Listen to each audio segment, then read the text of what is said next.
Watch out, ball. Oh, you lame. Look at my lane. He's switching lanes. Look at my nines. Look at my blazers. Look at my fours. Cut with laser. What's up, everybody? It's Sneakerhead M Checks. Today, I will be reviewing these Travis Scott 6s. So I was really excited to get my hands on these early so I can get a YouTube review done before they release. I checked YouTube and there are already mad reviews on them. Now, I'm sure a lot of those pairs were fake because it was really tough to get a legit pair of these this early.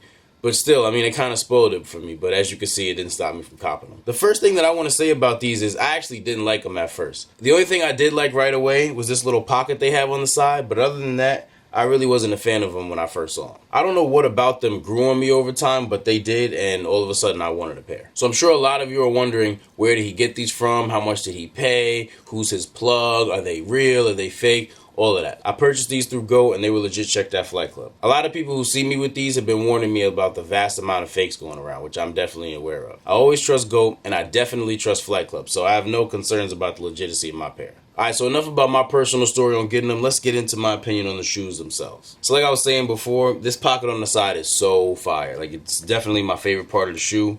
It opens up, you stash a little something in here, has a little face right here, and you can, you know, snap it back in there. So here's a close look at the little pocket.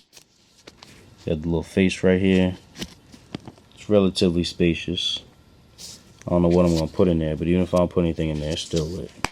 So if you look over here by the lace locks and on the tongue, as well as on the back by the heel, this red and olive contrast is absolutely beautiful. I think this is one of the things that grew on me over time and really caused me to like these. The red on these is not a regular red. They definitely brought infrared sixes vibes on these. Now, it's not the easiest shade of red to match, but that bright red is beautiful. Now, my least favorite part about these by far is the fact that this nice olive suede is going to get dirty so easily.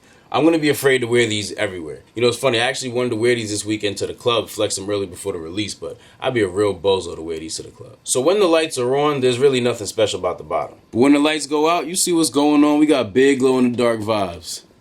Yo, imagine wearing these to a party or an event or something.